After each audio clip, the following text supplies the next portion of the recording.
And I forgot to do these announcements again. But that's all right. He brings them into me and I forget to do them, but that's all right. So here we are. We're back. We're back over in Genesis. Anybody doubt that? We're back over there talking about Joseph, right? I say that we got a few weeks left on this. Got a few weeks left on this. I've said that for a few weeks now. So we'll see where we go on that. But yes, that's where we're at. So we're gonna talk about. So last week we ended with, the brothers were where they were at the table, right? They were around the table. They were having just having drinks and having food and having fellowship and having whatever. And I had said that they had gone from the fear to the peace, right? As far as they were fearful of things that were going on. They were fearful of being called out on the money. They were fearful, and they'd gone to peace because the Lord had taken care of that, right? We also said they were bondage to freedom, right? Literally, they were in bondage as far as they were captive in a cell, or the brother Simeon was captive in a cell. And so he was released out of that cell. And the question that I had for us is that, what is it in our life? What is in our life that keeps us in bondage? The only way that we can get out of that bondage, whatever that is in our life, and everybody's is different, but trusting the Lord, right? Getting in his word, the Lord, he frees us, right? As we get in his word and we see his word and we follow his word and we do, the Lord will free us. But it's amazing to me that when you think about it, how many of us have been in bondage for years because we will not allow ourselves to be freed, and we will not go to the Lord and trust him to take what it is that is holding us back in our life. We're going to talk a little bit about that in a minute here, but so you went from fear to peace, you went from bondage to freedom, and then you're going from anxiety to joy, right? What is it? I mean, as you look at your life right now, this is what the brothers did. They went from that anxiety of being nervous about what was going to happen to Benjamin and where they were going to go, if they were going to be captive, and they went to that, just joy. And they realized that, hey, man, Joseph is not as bad as we thought he was. And I'm telling you what, as you look at Joseph is a comparison to the Lord, right? I mean, that's what is a comparison to Jesus. And we have this anxiety in our life. And when we give that to the Lord, right? We give that anxiety, we turn ourselves over to him. We believe and trust that he's going to take care of us. You know what we find out, man? That the Lord is not as bad as we think he is, right? We have this thing that if I go to the Lord, man, he's gonna put me in captivity. He's gonna take away my freedoms. He's gonna take away my happiness. He's gonna take this away. I'm gonna lose my friends. I can't do this. No, man, he's just releasing us to true joy, right? What is true joy? Not happiness built on circumstances, right? And that's what he's doing in our lives. So that's where they were last week. So as they're moving forward, where we ended last week was that they had this joy and this peace and this, because they've overcome all these things. But did they have true peace and true joy in their life? Had they ever dealt with, and this is based on the circumstances that we're in, as we look, and maybe there's some here that are in this room that have it pretty good, man, that your finances are doing pretty well, right? Your kids are in line and doing pretty well, that maybe your job's doing well, your health's doing well, things are going well in your life. You say, man, I'm pretty good. But have we dealt with the thing that God has told us that we need to deal with? Because a lot of times God tells me I need to deal with something back here, right? Well, I never really deal with it, but my circumstances start to get better and things start to fall into place. And I'm like, well, you know what, man, I'm just going to push this off. And I guess the Lord's not really worried about me dealing with this right now. And I'm just going to kind of move on and do my life. Is this not what the brothers did? And I want to read what I'm talking about, because they know that even though they're having this peace and they're feeling joyful and they're feeling free and are they really having that? Have they really dealt with the thing that God wanted them to deal with? And just because we're in a false sense of we're doing okay right now, are there things in our life that we need to deal with? Are there things in our life that we need to deal with? I'm telling you, things in our past, things recently that are there people in our life that we need to deal with? Are there circumstances? Are there things we need to be forgiven for? Are there things, because this is where they're at, right? And I want to read right here, and we're over here. And as you look at Genesis, and we're just going to go back here real quick, Genesis 42, because this is still, they have not dealt with this. And this is the whole point. So Genesis 42 and 21 through 24. And this is why I'm saying this, Genesis 42, 21 And it says, as they're and they did this, they said one to another, right? This is when they're in the prison cell, right? They're in the prison cell. And it says they did this, they said one to another, we are truly guilty concerning our brother. For we saw the anguish of his soul when he pleaded with us, when he was pleading with us in the pit, right? We saw the anguish of his soul when he pleaded with us. We would not hear it. Therefore, this distress has come upon us.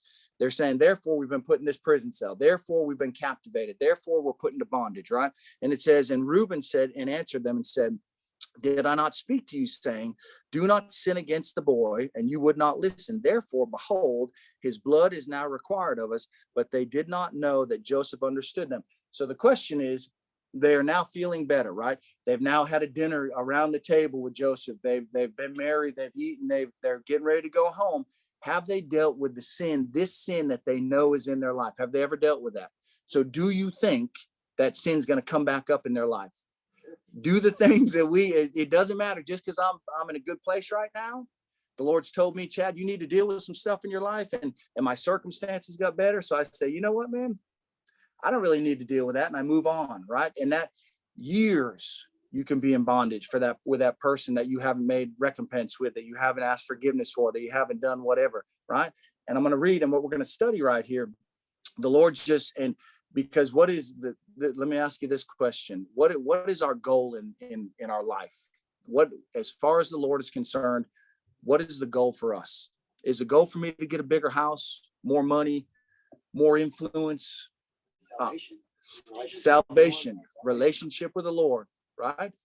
What I mean, we are trying. The Lord tells us, my goal for you is to become more Christ-like. My goal for you is to get rid of some of this stuff that's holding you back and run the race, right? And I want to talk about that because this is a great scripture right here. We'll go over to Hebrews, and I want to talk about this for a minute, because just like these guys, you cannot run the race that the Lord has put before you efficiently and effectively if we have this junk holding us back, right? Even if we don't feel it, I'm telling you, as I get out there, and you look at, and I can tell you, with me, man, that, I've got anger issues, right? Anybody know me? Yeah, you know me, man. And I fly off the handle, right? I get upset. I do whatever. It always comes out in the drive-through, right? So I know not to go to a drive-through, right? But does that hinder my ability to run my race effectively for the Lord? Yes, it does. And it doesn't, I can't do exactly what I need to do. So turn over there to Hebrews, and I'm gonna go over this thing. This is a good scripture. And I don't know if you've ever thought about this or learned it like this. This was at a Johnny Hunt conference that we kind of learned about this. Hebrews 12 says, therefore, and I want you to think about this as far as we are looking at running our race effectively. These brothers, what was their goal? The brothers' goal was to get better. They said, we're honest men, right? We're doing better. We're not doing the things we used to do. We're trying to take care of Benjamin. We're trying to be better. What is our goal? To run a race effectively and to do what the Lord would have us to do, right? What is hindering us? What is hindering us? Have we examined our life on that? As you look at Hebrews 12 right here, therefore, we also, since we are surrounded by so great a cloud of witnesses. Now, what does that mean? As I look at the race that I'm running, as I look at the problems that I'm having and the issues that I'm dealing with, how do I deal with those things? How do I deal with those? Do I deal with them just on my own? Is that the way I can deal with that? If I've got an issue in my life, am I the only one? If I keep it to myself and I think that I can work it out myself and I can deal with it myself and I can do, no, that's not how it works, is it? We have to speak to somebody about it. We have to tell somebody about it. We have to look to somebody else that says, hey, man, I know you've gone through this before. How do I deal with this? How do I deal with my anger? How do I deal with my issue with drugs? Or how do I deal with my issue with pornography? Or how do I deal with my issue of selfishness or pride or whatever? How do I do that? And this says, therefore, since we are surrounded by so great a cloud of witnesses, as we look at the Bible, right? What examples do we see? The Lord tells us that you're not going to be tempted above what you can be able to. And I'm going to give you a door, and there's people around you that have already been through that same temptation. Go to those people, look in the Bible, see how Paul dealt with things, see how Matthew dealt with things, see how and understand that. And that's what it's saying, that you're surrounded by so great a cloud of witnesses. Let us lay aside. Now think about this and think about what this means a little bit deeper. Let us lay aside every weight and the sin which so easily ensnares us. Now, what is that? Tell me what that's saying. What is that saying? Anybody? Well, I think the anxiety of talking to somebody, opening up about that sin. Okay. Yes. Ensnares you. Yeah. It's almost, you think you're the only one that has it. Does the devil not lie to us about that and say, you can't go to somebody about that, and almost that judgment that somebody's going to judge you. Oh yeah. That you're the only one dealing with that thing. You got to keep that to yourself, and you can't. Right? So that's the sin. Now, what's the first part of this? This is what I want you to see. Let us lay aside what? What does it say right there? Every what? Every weight. Now, so I'm going to give you an example right here. My goal is what? This is talking about running a race. Okay. Talking about running a race. Is our Christian faith a sprint? Is my Christian life a sprint? Is it something that I'm going out there and if I'm running a 50-yard dash and I'm done and no, my Christian life is an endurance race, man. I'm here for the end, right? My goal is to continually get better. My goal is continually lay things down and get closer to Christ, right? This talks about right here, as you lay aside every weight. What does it mean? Is that because it says every weight and the sin which so easily ensnares us? So that's talking about two different things, right? So tell me, I'm going out to run my race. I got a 5K I'm going to run next weekend. Not really, but so I put on my backpack, right? Now in this backpack, I've got all these weights. Okay. I've got the weight, and I wrote down right here, what are some of the weights that, because there's two different things here. It's talking about weights and it's talking about sin. What does it mean for the weights? What weights are the good things that we do. Your weights are the good things that you do. Maybe do the still hindering us. Okay. Yeah. Your weights can be that. What I wrote, your pride could be a weight, right? It's not necessarily a sin, but it's something that's holding me back. Okay. I'm just going to read these that I just thought about. You can think of pride, your money, your addictions, people, anger, fear, unworthiness, right?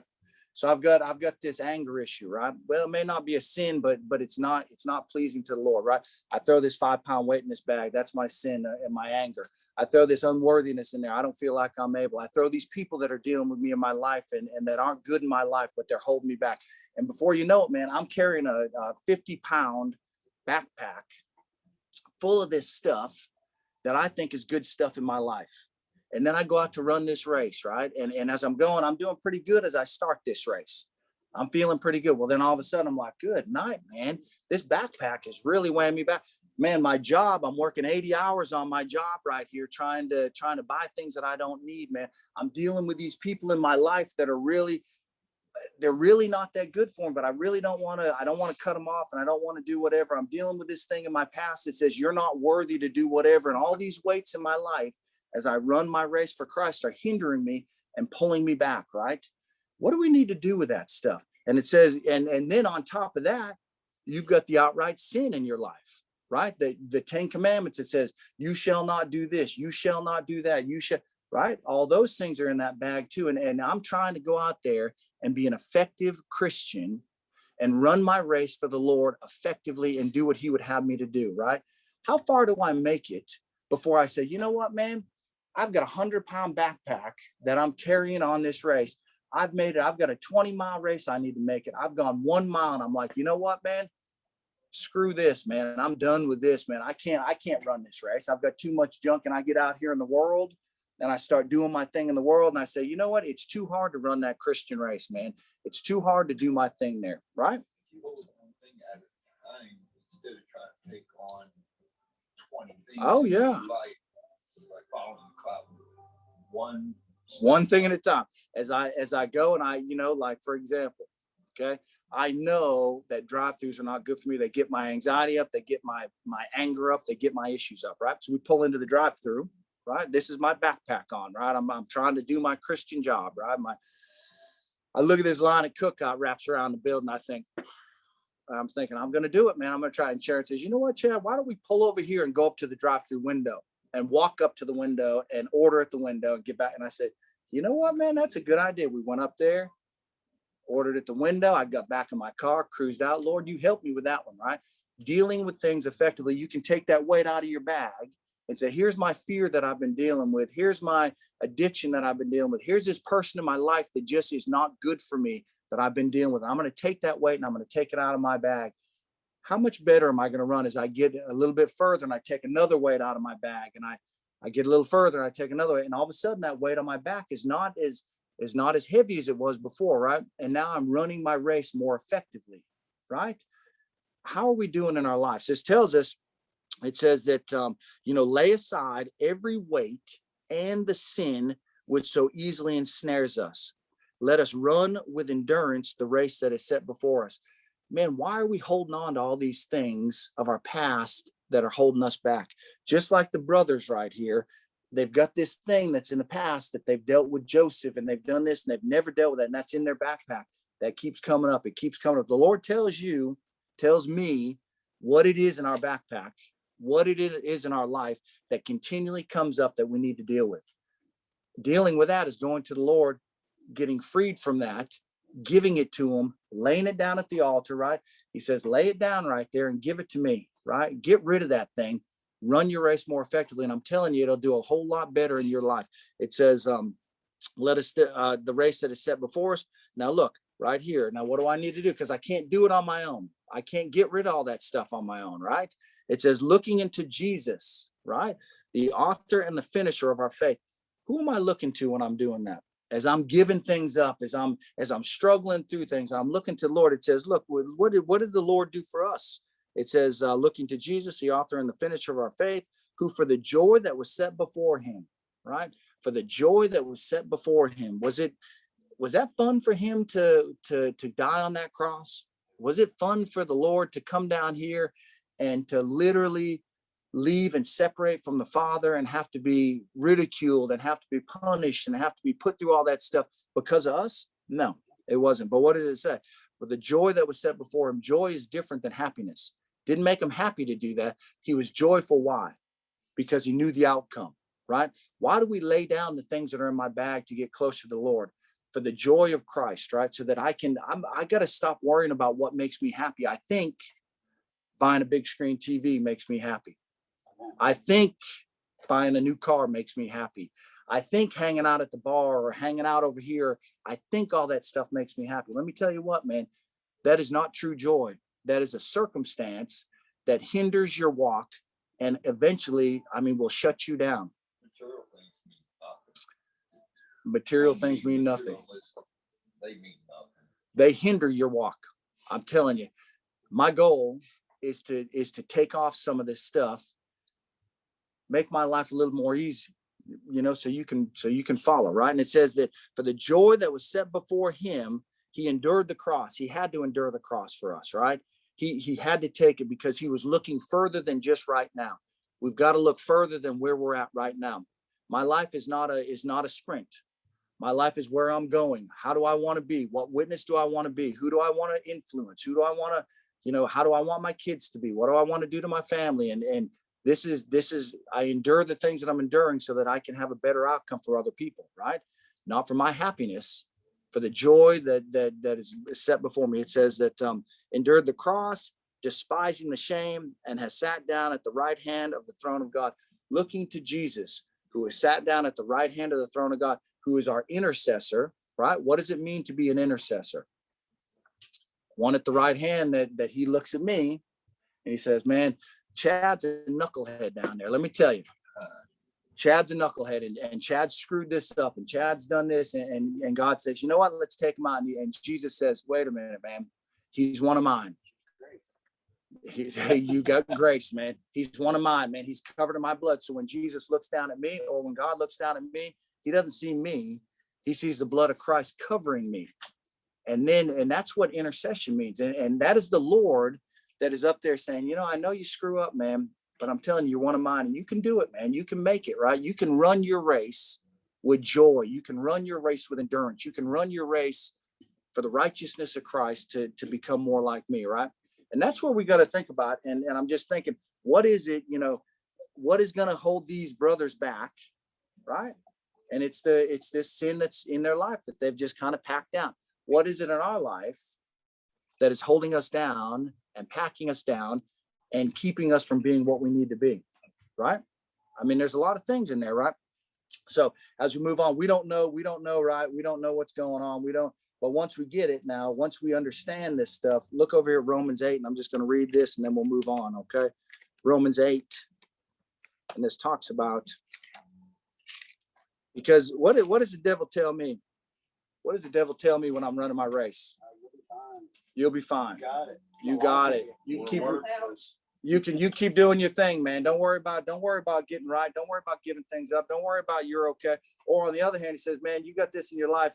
You're never going to get rid of this. So I'm going to tell you what, man, you might as well just keep it, and you might as well just live in it. You might as well just deal with it, because, you're never going to get rid of that. Lord doesn't love you. He doesn't care about you, right? I mean, that's what he tells us. Lie to you. Lies, man. He's a liar. So let's look over here at Romans 8, and verse 35 tells me what? Romans 8:35, let's go down to 35. It says, let's go 34. Who is he who condemns? Is it Christ who died and furthermore has also risen, who is even at the right hand of God and who makes intercession for us? Now look here. What shall separate us from the love of Christ, right? What does the devil tell us? Your sin separates you. The way you're living separates you. The way your attitude is separates you. The people you're hanging out with. What can separate us from the love of Christ? Shall tribulation, distress, persecution, famine, nakedness, peril, sword? That is as it is written, for our sake we are killed all day long. We are accounted as sheep for the slaughter. Now look right here, verse 37. Yet in all these things, and all what things? In all tribulation, distress, persecution, famine, trouble, hardship, right?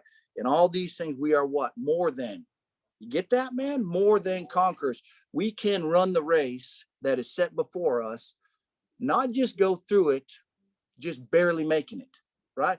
Not just scooting through this thing on, well, I guess I can make it another day. No, we are more than conquerors, right? What is a conqueror? A conqueror is somebody that overtakes and overcomes and we are more than that, right? The world will beat us down. And what do? We can lift up and say, you know what, man? I can make this thing, and I can more than just make this thing. I'm going to dominate this thing because I know the one who's in control of it, right?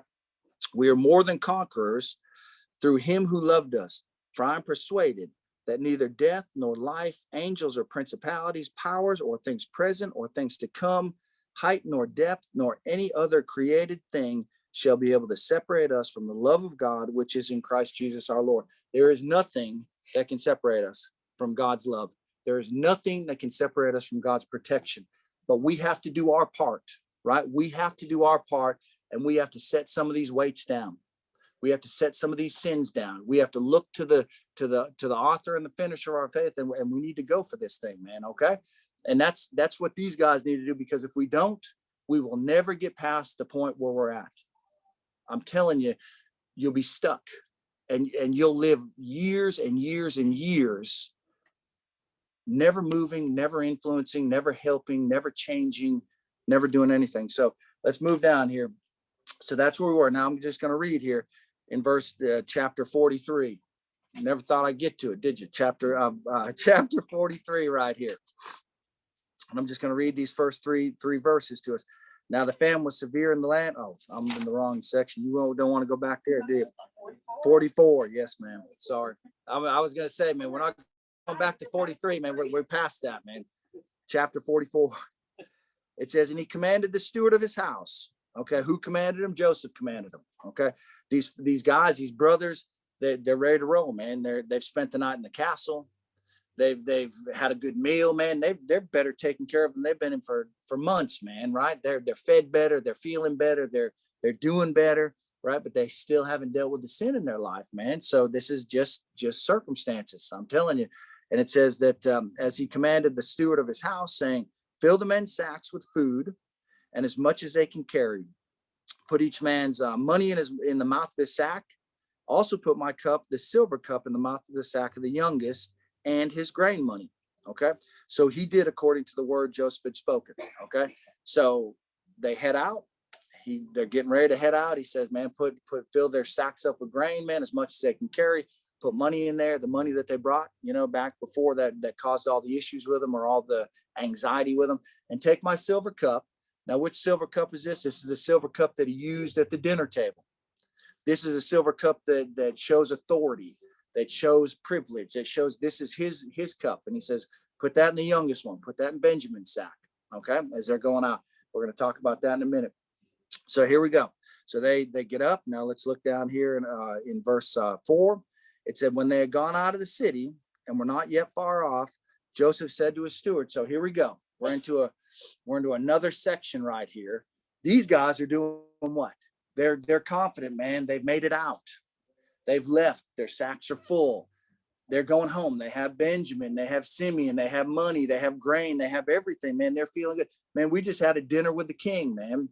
We just had a dinner with the prime minister, man. We spent the night in his house, man. Here we go. They're feeling great, right? It says they weren't far off. What did Joseph say? He says, get up and follow the men. Okay, he said this to his steward. Follow the men. And it says, and when you overtake them, say to them, he's saying, look, I want you to get up and I want you to go out there and I want you to overtake them. Okay. They think they're doing good. They think they've made it out. But I'm going to tell you what, there's another little twist right here. Is this because Joseph is mean? Is Joseph doing this because he's mean? Why does he keep throwing these things on him? What is it? If you look at it like he is Jesus, right? Because that's a comparison.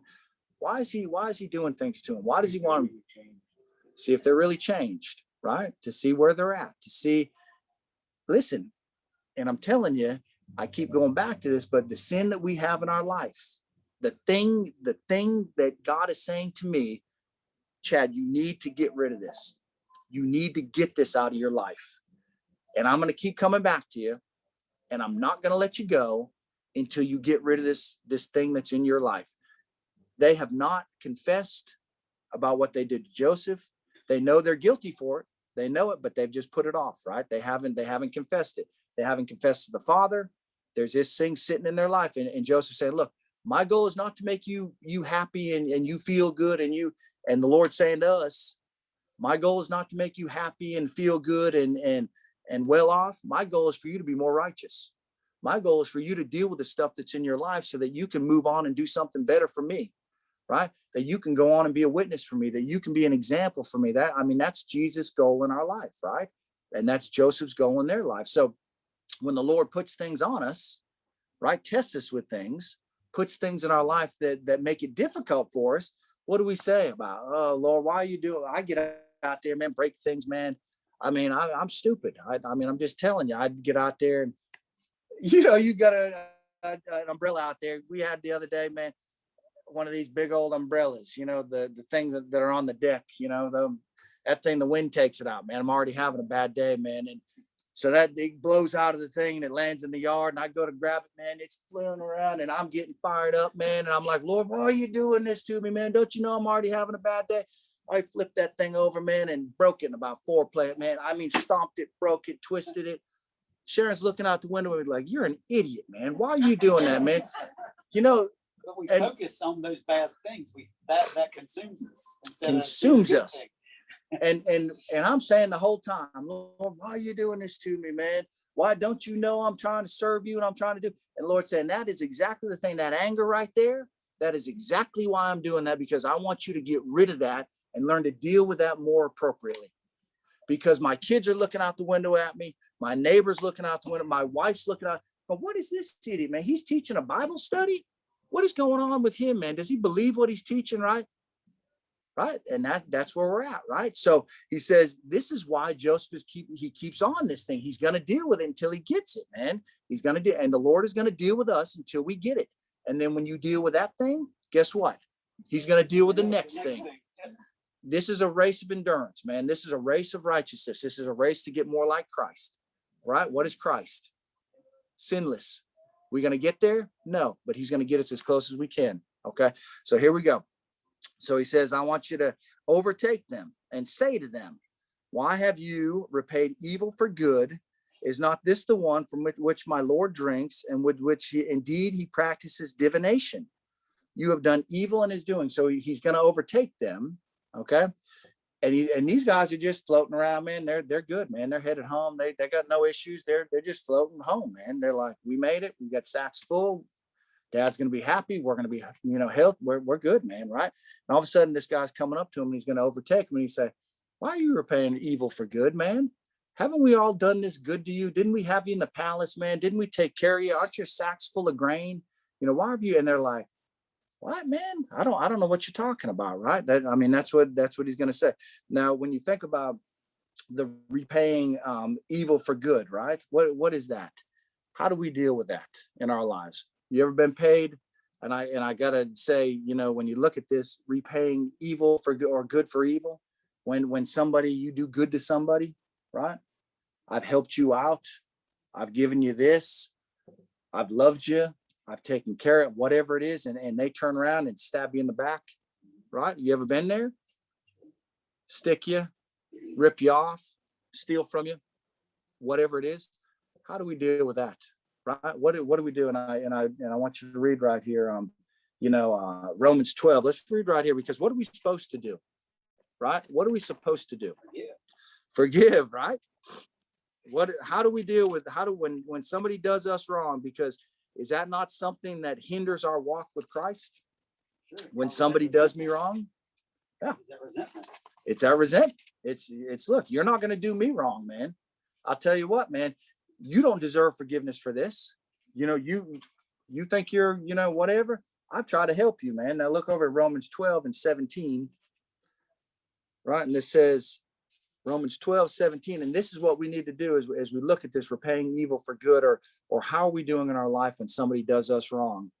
Because as a Christian, that is the time. It's easy to be a Christian and it's easy to be good to somebody when they're being good to me.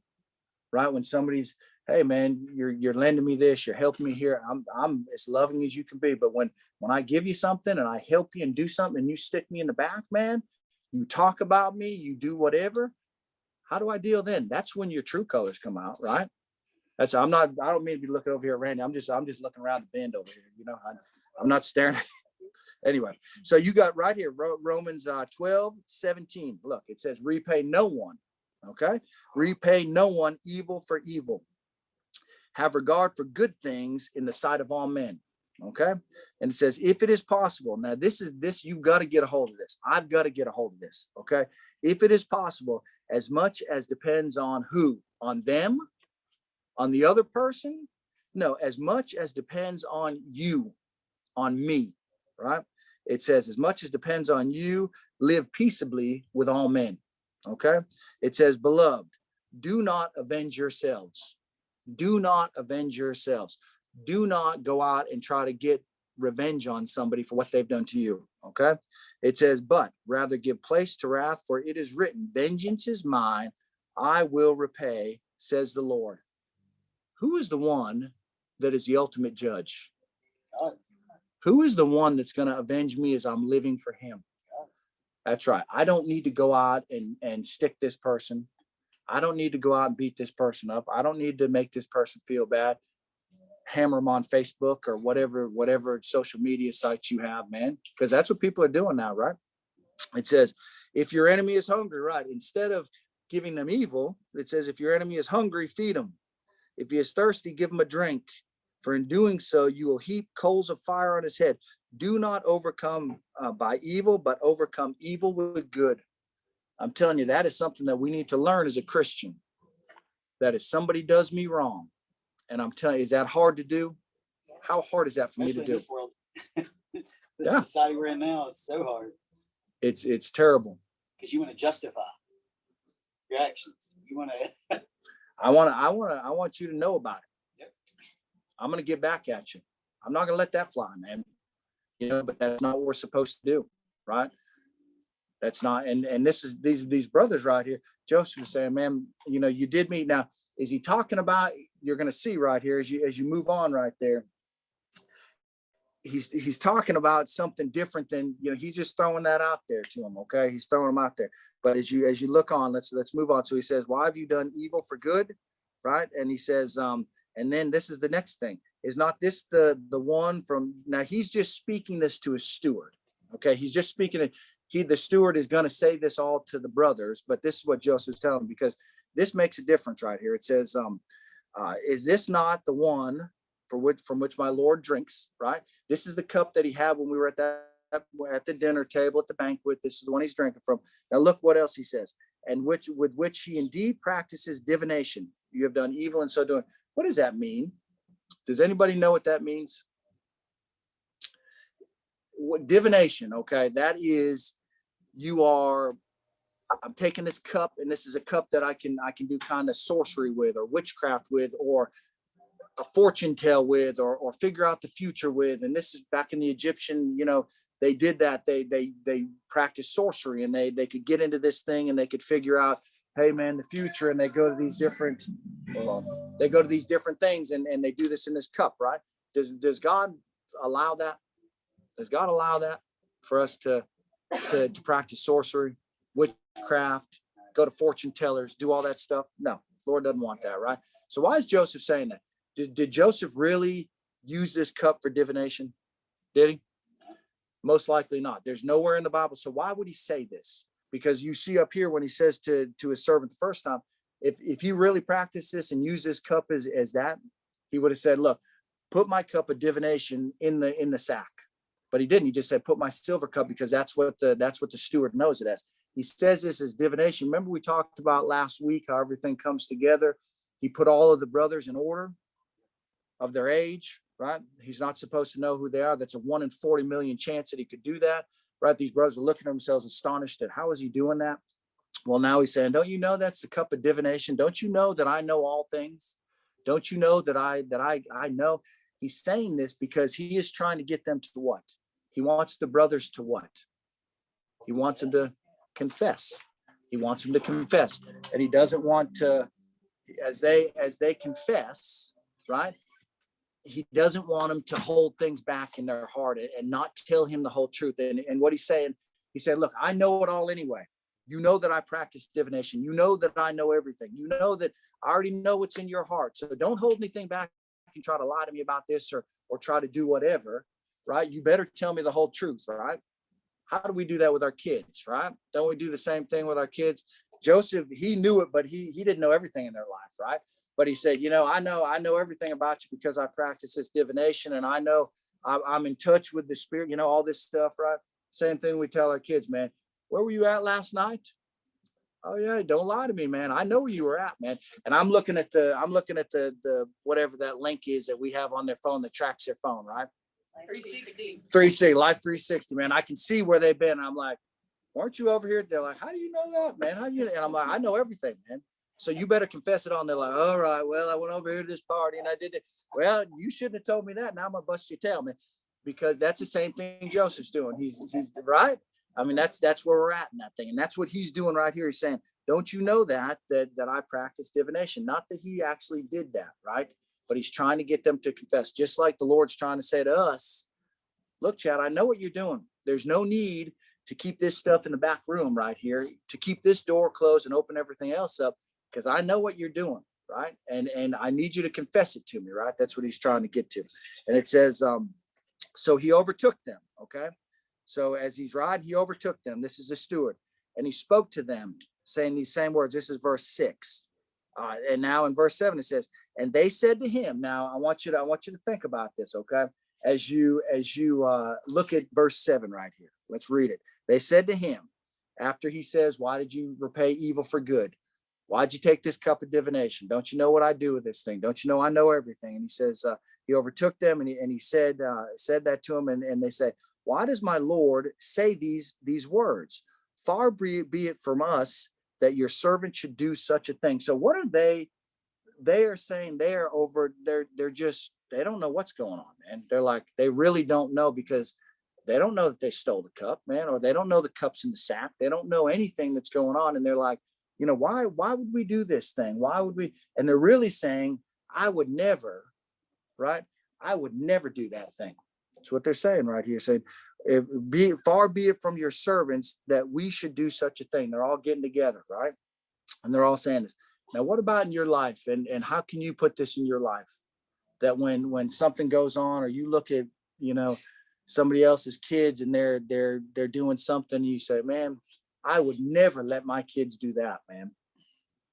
Or you're out here and you do something and or somebody's over here acting a fool, and I would never do that. How self-righteous are we? I'm telling you what, never say, listen, can you believe that person killed that person? Can you believe that person? I would never do that, man. Right? Under the right circumstances, anybody can do anything. Under the right circumstances, you can do anything. And I'm telling you, don't ever, because when you say that, what is it? And that's why, Sharon and I have discussed on, not talking about, we make it a point that I never say, like, somebody else look at them and say, can you believe what they're doing in their life? We would never do this, or we would never, because I'm telling you, the devil hears that. And what's the devil do with that? He says, you think so, man? Let me throw this on you. You're going to see what you're capable of, right? We are not above that. And I'm telling you, look at 1 Corinthians, and I want you to read this, because how self-righteous do we feel like we are? How self-righteous do I feel like I am? How good do I think I am? 1 Corinthians, I'm going to go over here in 10 and verse 11. 1 Corinthians 10 and verse 11. And it says that, this is talking about the Old Testament examples and committing adultery and doing all this stuff. And it says to them in 1 Corinthians 10:11, now all these things happened to them as examples, that they were written for our admonition, to look at them and say, look at all the things that these guys did. It says, upon whom the ends of the age have come. Therefore, let him who thinks he stands take heed lest he falls. What does that mean right there? You had better not get so self-righteous that you think that you're above doing something that whatever. We need to continually go to the Lord and say, Lord, I am capable of all things. Please protect me from doing, what does it say over in Ephesians 6?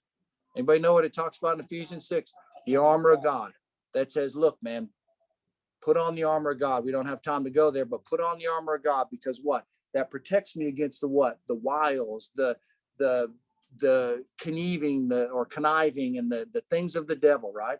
Put that on you, because I'm telling you, when you think you're so self-righteous, and I put myself up here, and I think I'm so good, let me tell you what, I open myself up for what?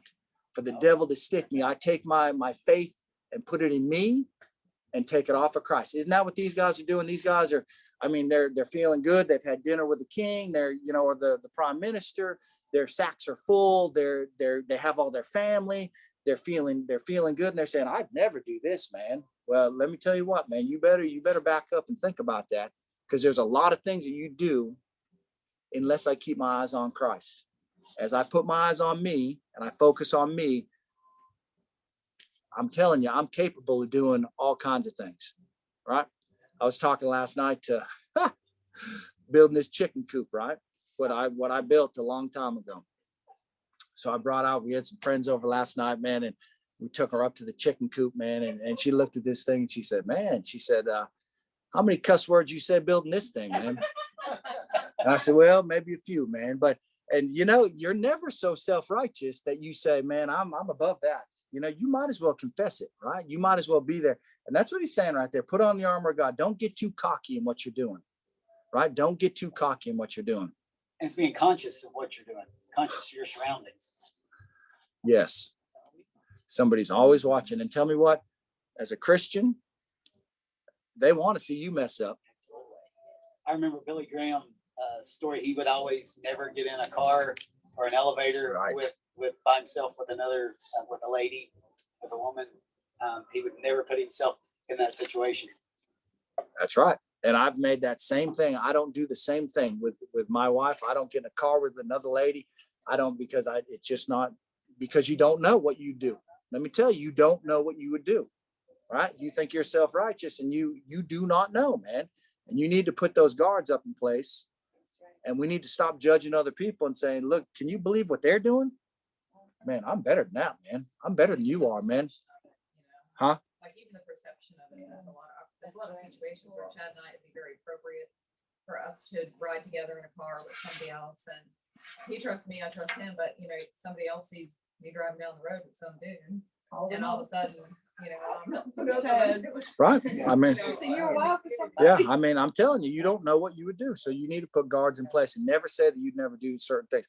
Now, look what he says. Now, why are they saying this? Because as you move down here and it says to him in verse 7, why does my Lord say these? Far be it from us that your servants would do such a thing. And now look what they say to him. Look, we brought back to you from the land of Canaan, the money which we found in the mouth of our sacks. How then could we steal our silver or gold from our Lord's house? Okay. So what are they using right there to validate their self-righteousness? Their past actions. Their past actions. Now, don't I say that, man? Don't you know, Lord, how I've lived this last week, man, how good I've been and how, I'd never do this thing, right? And Lord's like, well, what about last month, man? What happened then? What about, am I using my past actions to validate who I am? And another question is, how do my past actions validate who I am? When I look at the way that I lived this last week, when you look at the things that you did this last month, when you look at the past year of your life, does it validate that you are a Christian, that you are living better, that you are getting better? Or am I still dealing with the same struggles? Am I still dealing with the same stuff? Have I given any of that stuff? Have I taken any of those weights out of my backpack and laid them down and said, Lord, I'm getting rid of this one.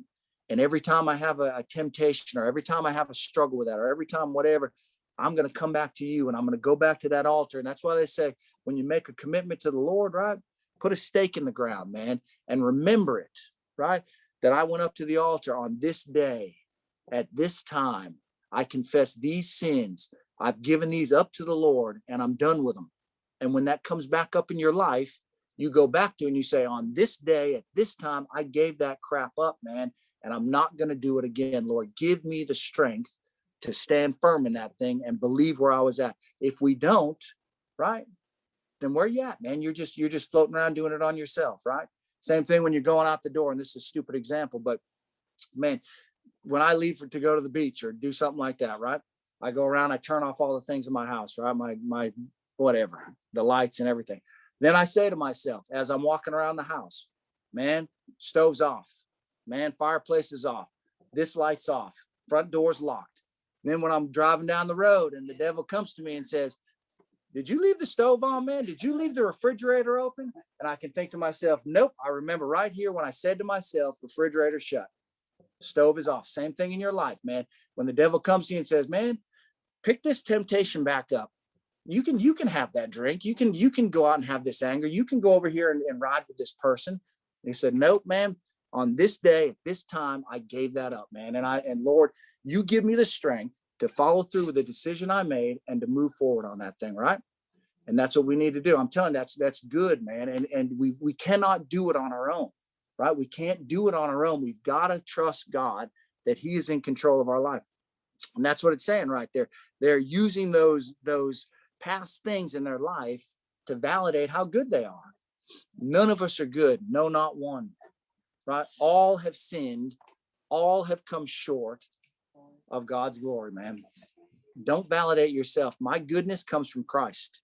My goodness is Christ. And that's all I am. I'm telling you, I have no goodness in myself. And that's just, and I wrote here, confidence and being overconfident and validating myself and all that stuff that they're trying to do. And it just is no good. Now look here, and then we're going to have to quit here. We made it a little bit though. It says, verse 9 right here. Okay. With whomever, now these guys are self-righteous, man. They don't need God anymore. They don't need Joseph anymore. They got full sacks. They've got money. They've got this. They've got their whole family. They're heading home. They're good, man. Right. So they don't need anything in their life. That's kind of like when we get in our life, man, I got a good job, man. My health's good. My family's good. I'm rolling, man. What do I need God about? Right. I'm going to forget about God and I'm just going to live on my own and do my own thing. Right. And it says that, and this is how cocky they are. Okay. And this is how cocky we are. I'm telling you, when we think we got everything together, man, take heed lest you fall, because I'm telling you, you're no better than anybody else, right? You can fall just as quick as anybody else. I'm just telling you, and it says right here, this is what they say to this steward: with whomever of your servants it is found, let him die, and we also will be my Lord's slaves. What have they, how cocky are you? They're saying, look, man, if you find that cup, I'm gonna tell you what, I got 11 brothers right here. I'm so confident that we're so good and changed and whatever, that if you find this cup in there, then you kill the one that it's in their sack, and all the rest of us will be your slave. They've been trying the whole time they've been there to get people out of slavery, right? They've been trying to get Benjamin back. They've been trying to do all these things, and now they're so cocky because they've had a seat at the table, right? That they're all of a sudden they're like, man, we're above reproach. Let me tell you, man, when you think you're above reproach, we better back up and think about it. Is that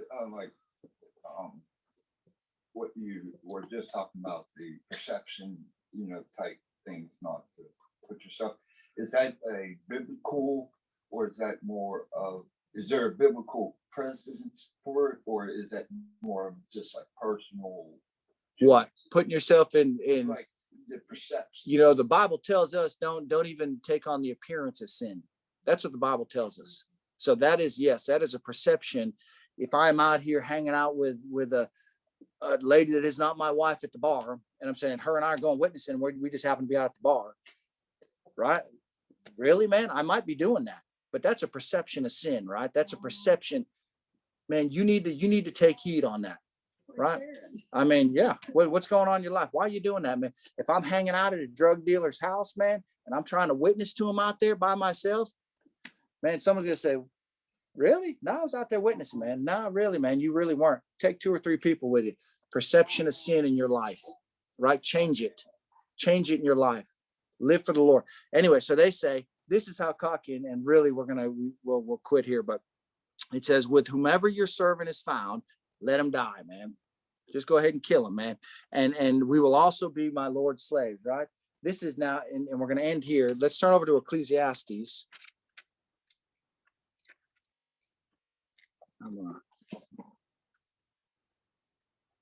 And we're going to Ecclesiastes 5. Okay. And this is, and what I'm saying is they're saying to this steward, they're making a promise, or they're making a deal with him. They're making a vow to him. They're making a whatever to him, right? Saying that, hey, man, wherever this is found, you go ahead and you kill us because we're so confident. Now, what about Ecclesiastes 5 and verse 4? What does this say? When you make a vow to God, okay, and I'm bringing this up because what is it when we're in a situation when we're whatever, and we're making a vow to God, and if you're in a bad place and you say, Lord, if you let me out of this thing, man, then I'm telling you what, I'll serve you for the rest of my life, man. If you let me get out of this thing, I'll give this to you, Lord. If you, and how many things do we, as we're sitting there in our sin, instead of just confessing and saying, Lord, man, forgive me for what I'm doing, help me to get better on that. Stop making these vows that barter them with God, man, and doing this stuff, man. This is what they're doing. Look, man, I'm telling you what, here's the deal, man. Let's kill the one it's with, and let's put everybody else captive, right? Making that deal. Well, what if he says, okay, that's the deal. And then they find the cup, right? Then you're in it, man. What if God calls you on the promises that the vows that you're making to him, that I'm just sticking it out there to get out of it, right? It says right here, Ecclesiastes 5, verse 4, when you make a vow to God, do not delay to pay it. Listen, you better pay God what you vow to him. You better do what you say. As a Christian, right? I'm telling you, don't just make a deal with God and flippantly say, Lord, I'm willing to serve you for, forever, man. I'm willing. No, you better think about what you're saying. And it says, for he has no pleasure in fools, right? It says, pay what you have vowed. Better not to vow than to vow and to not pay. And what's that saying right there? That's saying, look, say it if you're not going to do it. That's right. And I'm telling you, the Lord will call you on it.